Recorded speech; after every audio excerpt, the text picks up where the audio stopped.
Hello students, कैसे हैं आप सब। आज के लेक्चर में हम लोग क्लास 9th का ज्योमेट्री का एक चैप्टर स्टार्ट करेंगे, लाइंस एंड एंगल्स स्टार्ट कर रहे हैं। और आई होप आप लोग क्लास 8th में अच्छे से पढ़े होंगे जो चीज़ें हैं, और आप 9th की प्रिपरेशन कर रहे होंगे 9th के लिए। तो हम क्लास 9th का चैप्टर स्टार्ट करने जा रहे हैं, लाइंस एंड एंगल्स। ठीक है, इसको बहुत अच्छे से पढ़ेंगे, ज्योमेट्री का एक पार्ट है। इसके पहले यूक्लिड ज्योमेट्री का थोड़ा सा ओवरव्यू आप कर लेंगे, उससे ये समझ में आएगा क्या है, उससे कोई मतलब नहीं है। देखिए लाइंस एंड एंगल्स में क्या है, सबसे पहले हम लाइन देखते हैं क्या होता है। What is line? देखिए लाइन आपके अकॉर्डिंग अगर मैं लाइन की डिफिनीशन बोलूं तो लाइन में आप यूं कह सकते हैं कि लाइन जो होता है, a line is a straight. Line क्या होती है? एक सीधी स्ट्रेट होती है, पहली चीज। दूसरी चीज, it has no end points, इसके कोई एंड पॉइंट्स नहीं होते हैं। And third one, it has no width, इसकी कोई चौड़ाई नहीं होती है। लाइन की बात की जाए तो सिंपल वे में आप समझ सकते हैं कि लाइन स्ट्रेट होती है, इसकी कोई एंड पॉइंट नहीं होता है और इसका कोई चौड़ाई नहीं होती है। अगर दूसरे वे में समझना चाहें तो ये लोकस, आप हायर क्लास में पढ़ेंगे लोकस, उसके बेस पे भी इसकी डिफिनीशन दी जा सकती है कि लोकस। तो उसमें हम जा नहीं रहे हैं, कि बस इतना आप समझिए फिलहाल में अभी कि लाइन क्या होता है। कि स्ट्रेट लाइन है, एक स्ट्रेट होता है, it has no end point, it has no width. ठीक है, जैसे लाइन की बात करें, ये देखो एक सीधा मैंने खींचा, सीधी लाइन, स्ट्रेट लाइन, इसकी कोई भी एंड पॉइंट्स नहीं होते हैं। मतलब ये इधर भी इंडेफिनिटली बढ़ सकती है, इधर भी इंडेफिनिटली बढ़ सकती है। दिस इज द लाइन, और ये इसकी प्रॉपर्टी हम यूं कह सकते हैं कि line is a straight, it has no end points, it has no width. Line सीधा होता है, इसकी कोई चौड़ाई नहीं होती है और इसके कोई एंड पॉइंट्स नहीं होते हैं। क्लियर? ये इसकी प्रॉपर्टी हो गई। लाइन के बाद हम स्टार्ट करते हैं रे क्या होता है। लाइन के बाद ये लोग आप लोग 8th में अच्छे से पढ़े होंगे, इसलिए मैं थोड़ा सा रिवाइज कर देता हूँ। रे क्या होता है, व्हाट इज रे? ठीक है, रे क्या है कि अगर मान लिया कि उसी लाइन में एक तरफ मैं रेस्ट्रिक्शन लगा दूं, जैसे ये लाइन था अपना, इस लाइन में एक तरफ मैंने क्या लगा दिया, रेस्ट्रिक्शन। एक तरफ क्या किया, रेस्ट्रिक्शन लगा दिया, या बीच से काट दिया और बोला कि इधर से तुम इधर नहीं बढ़ोगे, इधर बढ़ो। ठीक है, तो यानी इसका एक एंड पॉइंट यहाँ, मतलब इसके इधर ये नहीं बढ़ सकता, इधर ये बढ़ सकता है। ठीक है, तो ये क्या हो गया आपका रे। दिस इज रे। रे क्या है? It has one and point, one and point, इसका एक एंड पॉइंट होता है। क्लियर? ठीक, और इस एंड पॉइंट को हम लोग क्या कहते हैं, स्टार्टिंग पॉइंट भी कहते हैं। स्टार्टिंग पॉइंट भी इसको हम लोग कहते हैं। ठीक है, स्टार्टिंग पॉइंट। और ये इससे इंक्रीज कर सकते हैं। इसका सिंपल सा एक एग्जांपल आप देख सकते हैं, जैसे घर में टार्च होगा, टार्च अगर आप जला रहे हैं तो टार्च से जो लाइट निकलती है, जैसे ये टार्च है, तो टार्च से जो लाइट निकलती है कुछ यूं ऐसे निकलती है, ऐसे चारों तरफ फैलती है। ठीक है, तो ये हो गया आपका, ये रे हो गई। इसके इधर नहीं आएगी, ये जो लाइट की रे निकलेगी इधर नहीं आएगी, ये सीधे जाएगी स्ट्रेट। तो ये एंड पॉइंट हो गया और ये इस डायरेक्शन में बढ़ रही है, और इसको हम लोग क्या बोलते हैं, स्टार्टिंग पॉइंट। रे समझ में आ गया? क्लियर?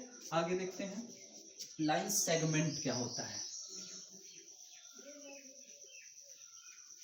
लाइन सेगमेंट,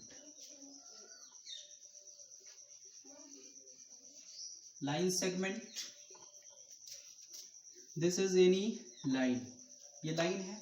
ठीक है, इस लाइन को हमने इधर से भी रेस्ट्रिक्शन लगा दिया और इधर से भी रेस्ट्रिक्शन लगा, इधर से भी काट के निकाल दिया, इधर से भी काट के निकाल दिया, और ये इसका हमने एंड पॉइंट बना दिया ये। ठीक है, तो दो एंड पॉइंट्स हो गए। ठीक है, तो ये स्ट्रेट लाइन हो गया। This is line segment, means it has two end points. तो ये रे, लाइन सेगमेंट, ये सब क्या है, एक पार्ट है किसके, लाइन का। ठीक है, बेसिकली हम कह सकते हैं line segment is a part of line which has two end points. Basically इसको नाम हम दे सकते हैं ए बी, इसका नाम हम कह सकते हैं ए बी, मतलब ये लाइन सेगमेंट ए बी है। यहाँ पे मैंने इधर एक पॉइंट आउट किया, पी लिखा, इधर मैंने क्यू लिखा, तो ये क्या हो जाएगा आपका लाइन सेगमेंट पी क्यू। ये लाइन सेगमेंट पी क्यू है। अच्छा, रे को अगर हमें रिप्रेजेंट करना हो, जैसे मान लो ये रे है, स्टार्टिंग पॉइंट ए है और यहाँ पे मान लिया मैंने लिख दिया बी, ऐसे बी कर दिया, तो ये रे ए बी हो जाएगा, इस तरह से रिप्रेजेंट करेंगे। ठीक है, तो आपको लाइन सेगमेंट और रे समझ में आ गया। देखो कैसे, line it has no end point, इसी लाइन का एक पॉइंट मैंने फिक्स कर दिया, दूसरी तरफ मैंने बढ़ने दिया, तो ये रे हो गया। This is what line, this is what रे। और इसी लाइन का मैंने दोनों पॉइंट फिक्स कर दिया, इसकी बाउंड्री को मैंने डिसाइड कर दिया कि इसके इधर नहीं जाना, इसके इधर नहीं जाना। ठीक है, तो ये जो हो गया, ये क्या हो गया आपका लाइन सेगमेंट। ओके, ये हो गया लाइन सेगमेंट। ठीक, लाइन समझ में आया, रे समझ में आया, लाइन सेगमेंट समझ में आया। रे में ये पॉइंट को हम लोग क्या बोलते हैं, स्टार्टिंग पॉइंट, स्टार्टिंग पॉइंट। ठीक है, जिसका एक एंड पॉइंट होता है। इसमें कोई दो एंड पॉइंट्स होते हैं, इसमें कोई एंड पॉइंट नहीं होता, इसकी कोई चौड़ाई नहीं होती है। Is it clear? आगे देखिए,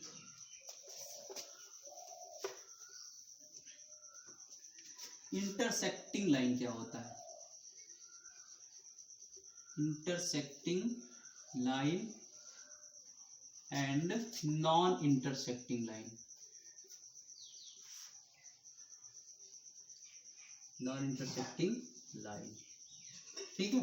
इंटरसेक्टिंग लाइन में क्या होता है कि अगर दो लाइन है, एक यूं और एक यूं, दोनों लाइन एक दूसरे को किसी पॉइंट पे मीट करती है, ठीक, तो इनको हम लोग क्या बोलते हैं, इंटरसेक्टिंग लाइन। और ये पॉइंट मान लिया P, ये लाइन हो गया L1, ये लाइन हो गया L2, L1 और L2 दोनों एक दूसरे से किसी पॉइंट P पे मिले, तो इनको हम लोग बोलते हैं इंटरसेक्टिंग लाइन। ठीक, बट अगर दो लाइन ऐसी हो, जैसे ये लाइन L1 हो गई और ये लाइन क्या हो गई, L2 हो गई, ये दोनों लाइन कितना भी एक दूसरे से, मतलब ये भी कितना बढ़ा दिया जाए, ये भी कितना बढ़ा दिया जाए, अगर ये दोनों एक दूसरे से कभी मिले ना, तो इनको हम क्या बोलेंगे, नॉन इंटरसेक्टिंग लाइन। और इस नॉन इंटरसेक्टिंग लाइन को पैरेलल लाइन भी बोलते हैं, पैरेलल लाइंस भी कहते हैं। मतलब नॉन इंटरसेक्टिंग लाइन जो होती है वो क्या होती है, पैरेलल लाइंस होती हैं, और इंटरसेक्टिंग लाइन जो होती है उसको हम नॉन पैरेलल लाइंस कह सकते हैं, नॉन पैरेलल लाइंस। ठीक है, नॉन पैरेलल लाइंस हमेशा इंटरसेक्टिंग लाइन होती है, जबकि पैरेलल लाइंस हमेशा नॉन इंटरसेक्टिंग पॉइंट्स लाइंस होती है। दो लाइन पैरेलल है मतलब वो कभी एक दूसरे को इंटरसेक्ट नहीं करेंगी, और दो लाइन अगर पैरेलल नहीं है तो वो कहीं ना कहीं एक दूसरे को इंटरसेक्ट करेंगी। क्लियर? अच्छा, आगे मूव करते हैं, कुछ पॉइंट्स की बात करते हैं। Collinear point, collinear points, collinear points क्या होते हैं? ठीक, सपोज दैट कुछ पॉइंट्स हैं P, ये पॉइंट P है, this is a point Q and this is a point R। ये तीन पॉइंट्स हैं, तीन से, और अगर इन तीनों पॉइंट्स को हम ज्वाइन करते हैं ऐसे, और ये ज्वाइन करने पे हमको क्या मिलता है, स्ट्रेट लाइन मिलता हो। ठीक है, ये क्या हो, स्ट्रेट लाइन, स्ट्रेट लाइन अगर मिलता हो तो ये points P, Q, R are said to be collinear points. ठीक है, मीन्स क्या होता है, 3 or more points are said to be collinear if they lie on same line। Clear? Collinear points की डेफिनेशन है, 3 or more points are said to be collinear if they lie on a same line। अब ये मान लिया कोई एक straight line है, ये कोई लाइन है, इस पर एक पॉइंट ए है, ये पॉइंट बी है, ये पॉइंट सी है और ये पॉइंट डी। ये चारों पॉइंट्स क्या हैं? कोलिनियर हैं। अगर ये स्ट्रेट लाइन पे नहीं लाई करते हैं, ये पॉइंट मान लिया सी यहाँ हो गया और डी यहाँ हो गया, ठीक है, तो otherwise it is non collinear, ठीक है। 3 or more points are said to be collinear if they lie on same line. Otherwise अगर सेम लाइन पे नहीं लाई करते हैं तो उनको क्या बोलते हैं? Non collinear points. Clear? Collinear point क्या है? 3 or more points are said to be collinear, collinear words देखो, कोलिनियर, को का मतलब सेम, लीनियर मतलब लाइन, सेम लाइन पे लाई करा तो क्या हो गया? कोलिनियर पॉइंट्स हो गया। और अगर सेम लाइन पे नहीं लाई करा तो वो क्या हो गया? नॉन कोलिनियर पॉइंट्स हो गया। Is it clear? तो ये कुछ डेफिनेशंस थी लाइंस से रिलेटेड, ठीक है। अब हम आते हैं एंगल्स पे। एंगल्स क्या होते हैं इस पे डिस्कस करते हैं।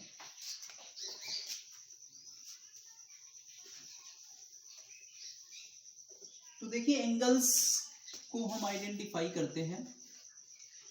पहले तो हम एक छोटे से वे में बताएंगे एंगल्स होता क्या है, उसके बाद आगे और समझाते हैं एंगल क्या होता है। रे के बारे में हमने पढ़ा है। अगर सपोज दैट ये कोई पॉइंट है P, ठीक, यहां से एक रे इस डायरेक्शन में निकले और एक रे इस डायरेक्शन में निकले, तो इनके बीच ये एंगल फॉर्म करेंगे। ये जो बनेगा this is called angle. Basic language में देखा जाए कि two rays originating from same point then they form an angle. क्या लिख सकते हैं? If two raise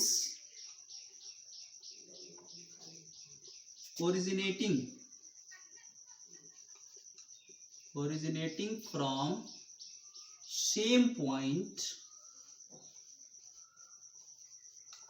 then they form angle, an angle. Clear? अब यहां पर जो पॉइंट्स होता है, ये सेम पॉइंट जो होता है इसको हम लोग क्या बोलते हैं? वर्टेक्स। दिस पॉइंट इज जो ओरिजिनेटिंग पॉइंट, ओरिजिनेटिंग मतलब जहां से ओरिजिन, जहां से प्रोड्यूस शुरू होती है, स्टार्ट होती है, ये यहां से स्टार्ट हो रही है और ये यहां से स्टार्ट, मतलब ये स्टार्टिंग पॉइंट है, इसको हम लोग ओरिजिनेटिंग पॉइंट भी कहते हैं। यहां से इनकी उत्पत्ति हो रही है, ठीक है। तो ये जो ओरिजिनेटिंग पॉइंट है इसको वर्टेक्स कहते हैं, और रेज जो होते हैं इसको आर्म्स कहते हैं। This is called arms. ये भी आर्म्स है और ये भी क्या है? आर्म्स, मतलब इसके साइड्स, इसकी भुजा। क्लियर? तो एंगल की ये बेसिक डिफिनीशन आपको समझ में आ गई, ठीक। अब हम थोड़ा सा हायर लेवल की डिफिनीशन आपको बताते हैं, थोड़ा एक दूसरे तरफ की डिफिनीशन, वो देखिए क्या होती है।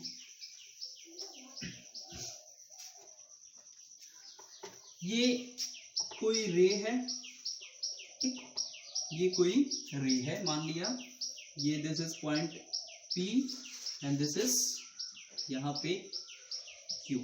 PQ कोई रे है, ठीक, जिसका स्टार्टिंग पॉइंट P है।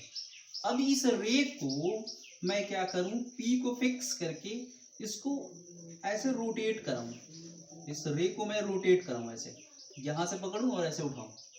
सपोज दैट इसको रे कराया और रे को रोटेट करा के मैंने यहां लाया और Q जो है वो मान लिया पॉइंट R पर आ गया, ठीक है। उसको मैंने इस डायरेक्शन में, एंटी क्लॉकवाइज डायरेक्शन में ऐसे रोटेट कराया इस रे को, ठीक। तो इसको जब एंटी क्लॉकवाइज डायरेक्शन में मैंने रोटेट कराया तो जो अमाउंट ऑफ रोटेशन है, रोटेशन का जो अमाउंट है, amount of rotation is called angle. Clear? अगर किसी रे को जो स्टार्टिंग पॉइंट है उसको फिक्स करके और रे के दूसरे वाले साइड को हम रोटेट कराते हैं किसी भी डायरेक्शन में, चाहे एंटी क्लॉकवाइज डायरेक्शन में चाहे क्लॉकवाइज डायरेक्शन में, अगर एंटी क्लॉकवाइज डायरेक्शन में घुमाया रोटेट कराया तो जो अमाउंट ऑफ रोटेशन होता है, रोटेशन की जो अमाउंट होती है, मात्रा होती है, that is called angle, amount of rotation. इसके बेस पे देखा जाए तो एंगल टू टाइप्स के होते हैं। बेसिकली एंगल जो होते हैं वो टू टाइप्स के होते हैं। एक को होता है आपका पॉजिटिव एंगल एंड सेकंड होता है नेगेटिव एंगल। अभी बेसिक एंगल पॉजिटिव और नेगेटिव। पॉजिटिव कब होता है? जब रोटेशन जो है, rotation is in anti clockwise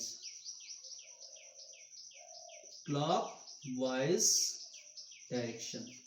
अगर एंटी क्लॉकवाइज डायरेक्शन में हम रोटेट कराते हैं तब जो मेजर ऑफ एंगल होता है उसको हम लोग पॉजिटिव मेजर करते हैं, पॉजिटिव लेते हैं। ठीक। नेगेटिव कब होता है? जब rotation is in clockwise direction. Clockwise direction, clockwise direction मतलब ये रही हुई, इसको मैंने नीचे की तरफ रोटेट कराया ऐसे, ये ठीक है, तो ये जो बना ये नेगेटिव एंगल कंसीडर किया जाएगा। ठीक है। तो बेसिकली एंगल्स जो बनते हैं, एंगल होता क्या है कि amount of rotation of a ray from its originating point, from its end point, ray के एंड पॉइंट से अगर उसको रोटेट कराते हैं तो जो अमाउंट होता है रोटेशन का, दैट इज कॉल्ड एंगल। ठीक। अगर हम रे को एंटी क्लॉकवाइज डायरेक्शन में रोटेट कराएंगे तो एंगल पॉजिटिव कंसीडर किया जाएगा, और अगर उसको हम क्लॉकवाइज डायरेक्शन में रोटेट कराएंगे तो एंगल नेगेटिव कंसीडर किया जाएगा। ये तो बेसिकली टू टाइप के थे।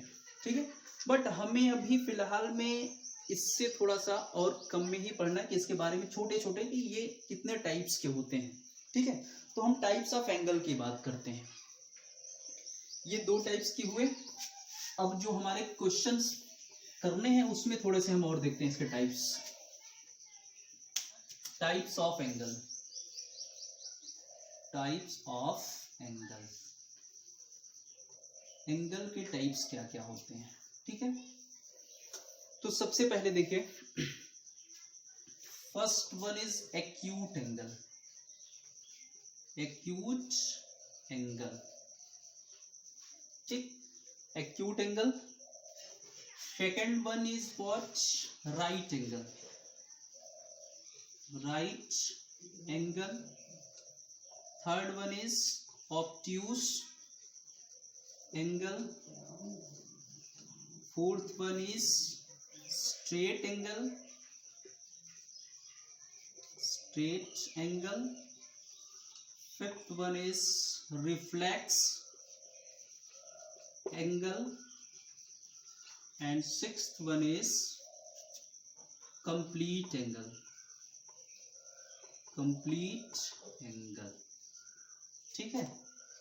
ये 6 टाइप्स के होते हैं, acute angle, right angle, obtuse angle, straight angle, reflex angle and complete angle. ठीक है।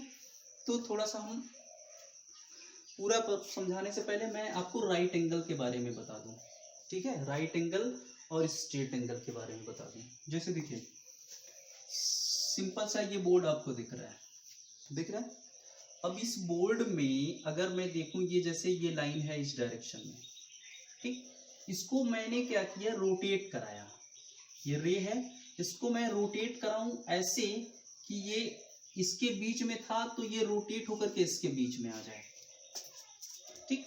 मतलब ये देखा जाए तो पूरे का 1/4 पार्ट मैंने क्या किया? इसको रोटेट करा दिया। ठीक है। अगर ये कोई रोटेट कराएंगे ऐसे तो ये एक सर्कल बनाएगा। ठीक है।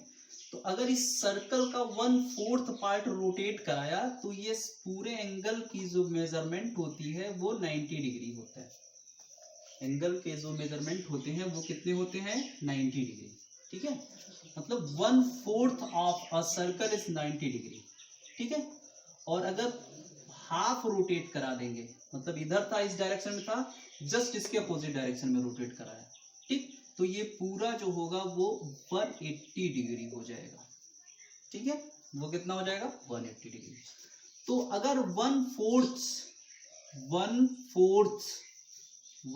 Fourth of rotation of circle का 1/4 रोटेशन आप कराते हैं तो उसको हम लोग क्या बोलते हैं, right angle means what, an angle whose measure is 90 degree, an angle whose measure is 90 degree is called right angle. Clear? अच्छा, अब अगर हाफ रोटेट कराते हैं, 1/4 करा है तो हाफ करा दिया, हाफ, ठीक है, half of rotation of a circle, मतलब सर्कल का हाफ अगर रोटेट कराया जाए, सर्कल में उस रे को हाफ टाइम रोटेट कराया जाए, आधा रोटेट कराया जाए, तो वो जो बनता है वो 180 डिग्री होता है और उसको हम लोग क्या बोलते हैं, स्ट्रेट एंगल, उसको क्या बोलेंगे, स्ट्रेट एंगल। क्लियर? तो ये दो चीज आप याद रखिए। पहले, सबसे पहले राइट एंगल क्या है, राइट एंगल जिसका मेजरमेंट कितना, 90 डिग्री। स्ट्रेट एंगल क्या है, जिसका मेजरमेंट 180 डिग्री। ठीक है, अब देखिए एक्यूट एंगल की बात करते हैं। देखिए मैं फिगर से समझाता हूं। ये रे है, ठीक, इस रे को मैंने रोटेट कराया यूं ऐसे, ठीक, यहां से रोटेट कर इतना एंगल, और ये जो है 90 डिग्री, ये 90 हो गया, और देखो ऐसे हम बना देते हैं ये, ठीक है, ये पूरा 90 होगा, ये 180 होगा, इधर 270 होगा, 360 होगा। ठीक है, तो अगर इसको मैं इन दोनों के बीच में रखता हूं, इसको इन दोनों के बीच में रखता हूं, तो इसको हम लोग एक्यूट एंगल बोलते हैं। मींस एक्यूट एंगल में क्या होता है, an angle whose measure is less than 90 degree and greater than 0 degree. 90 degree से कम हो और 0 डिग्री से ज्यादा। जैसे कोई एंगल थीटा है, ठीक, तो ये 0 डिग्री से ज्यादा, 90 डिग्री से कम, राइट एंगल से कम है, तो इसको हम लोग क्या बोलेंगे, acute angle. Clear? Right angle मैंने आपको बता ही दिया क्या होता है, जिसका मेजरमेंट क्या हो, measurement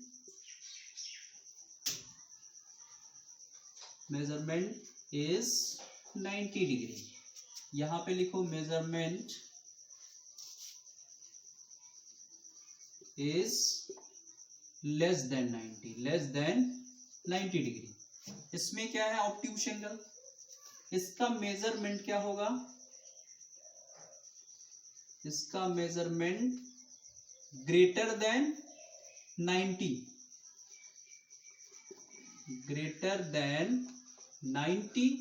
and less than 180, straight angle से कम है। ठीक है, वह एंगल जो 180 से कम और 90 से ज्यादा, उसको क्या बोलते हैं, ऑब्ट्यूस एंगल। स्ट्रेट एंगल का मेजर कितना होता है, 180 डिग्री। रिफ्लेक्स एंगल क्या होता है, ठीक है, तो रिफ्लेक्स एंगल के पहले कंप्लीट एंगल जान लिया कि यहां से मैंने स्टार्ट किया रोटेट कराना और घुमा करके पूरा फिर से यही ला दिया, तो ये जो पूरा एंगल बनेगा ये कंप्लीट एंगल होगा। इसका मेजरमेंट कितना होगा, 360 डिग्री। ठीक है, तो अब 180 से ज्यादा, थीटा की वैल्यू अगर 180 से ज्यादा 360 से कम है तो उसको क्या बोलेंगे आप, रिफ्लेक्स एंगल। ठीक, और कंप्लीट एंगल का मेजरमेंट कितना होता है, 360 डिग्री। क्लियर? तो आपने एंगल पढ़ा, पहले तो दो टाइप्स के होते हैं, एक होता है पॉजिटिव, एक होता है नेगेटिव। ठीक, ये रोटेशन के बेस पे, अगर रोटेशन आप एंटी क्लॉकवाइज डायरेक्शन कराएंगे तो पॉजिटिव बनेगा, क्लॉकवाइज डायरेक्शन कराएंगे तो नेगेटिव बनेगा। मेजर के बेस पे अगर देखा जाए, एंगल के मेजर के बेस पे अगर देखा जाए, मतलब कितना अमाउंट रोटेट कराया है, मेजर क्या होता है, जितना अमाउंट रोटेट कराता है उसकी जो मेजरमेंट होती है। ठीक है, तो अगर मेजरमेंट के बेस पे देखे हैं तो 6 टाइप के एंगल्स आप पढ़ेंगे। ठीक है, पहला एक्यूट एंगल। एक्यूट एंगल क्या, जिसका मेजरमेंट 0 डिग्री से ग्रेटर एंड 90 डिग्री से smaller. Second one is what, right angle. Second one is what, right angle. Right angle means जिसका measurement exact 90 degree. Okay. Third one is what, obtuse angle. Obtuse angle क्या, जिसका measurement 90 से greater और 180 से smaller. Okay. अच्छा, fourth one is what, straight angle, जिसका measurement exactly 180 degree हो। Fifth one क्या, रिफ्लेक्स एंगल। रिफ्लेक्स एंगल क्या, जिसका मेजरमेंट 180 से ज्यादा, 360 से कम। Okay. And sixth one is last, जिसका मेजरमेंट एग्जैक्टली 360 डिग्री होता है, that is called complete angle. Clear. तो ये हो गया आपका एंगल और उसके टाइप्स। ठीक है, चलिए यहां तक आप रिवाइज करिए, फिर अगले लेक्चर में इससे आगे हम लोग बढ़ते हैं। वीडियो अगर आप लोग को अच्छा लग रहा हो तो एक बार लाइक और शेयर जरूर कर दीजिएगा। Thank you.